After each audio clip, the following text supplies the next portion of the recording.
Our first adventure never needed us to go far. A backyard could become an undiscovered world. Back then, we believed the world was endless, and every day held something new. Then we grew up. Backyards became offices. Exploration became a calendar. Until one day, we decide to set out again with our family.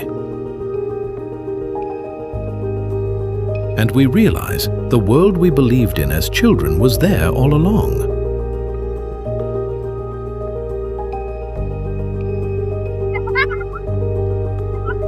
The wind, the stars, the campfire, and the people we share them with.